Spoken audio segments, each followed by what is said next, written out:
An 11-year-old Chicago boy is dead after trying to protect his pregnant mother when a convicted felon allegedly attacked them with a knife at their house a day after he was released on parole, authorities said. On Wednesday at about 8 a.m., the woman was getting her children ready for school when Crosetti Brand, 37, with whom she had a relationship more than a decade earlier, allegedly showed up at her home and forced his way inside, authorities said at a press conference Friday shown on WGN9. During the attack, the boy, Jayden Perkins, tried to protect his mother, Cook County Attorney Kim Fox said at the press conference. Jayden and his mother were rushed to the hospital, where the boy died. The woman, who is 8 months pregnant, and her unborn baby are expected to recover, CBS Chicago reports. At Friday's press conference, Chicago Police Superintendent Larry Snelling expressed his frustration over Brand being released on parole after violating his probation multiple times. "Let me start by saying this is something that should have never happened," Snelling said. Brand was serving a 16-year sentence for home invasion and aggravated assault at the Stateville Correctional Center when he was released on parole on Tuesday, Crosetti Brand mugshot. Crosetti Brand. Chicago Police department. The next day, he entered the home of the family and took the life of an innocent 11-year-old boy, Snelling alleged. The boy's mother was stabbed multiple times and she had an order of protection against this offender, he said. Her 5-year-old son was also present and witnessed this attack.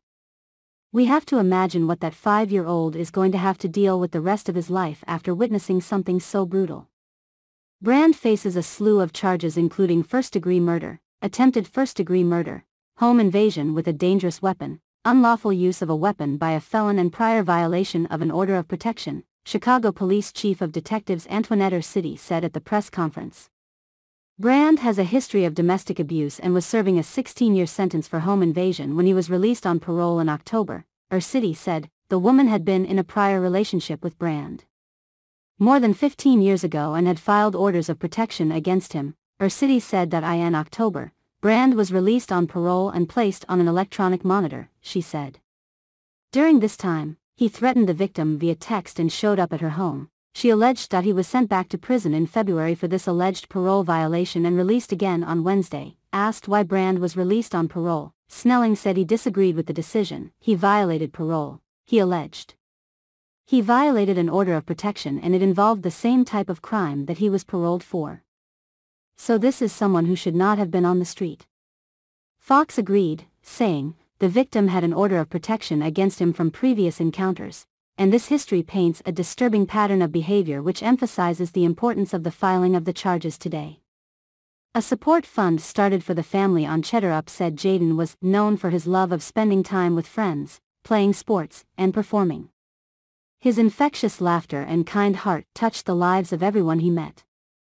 Jayden had a passion for performing in theater, and he had the lead role in several school plays, including Finding Nemo at his school. He was always willing to lend a helping hand and he will be remembered fondly by all who knew him, it says. His mother was a beloved member of an elementary school for several years before transitioning to the medical field. It says that if you are experiencing domestic violence, call the National Domestic Violence Hotline at 1-800-799-7233 or go to thehotline.org. All calls are toll-free and confidential. The hotline is available 24/7 in more than 170 languages.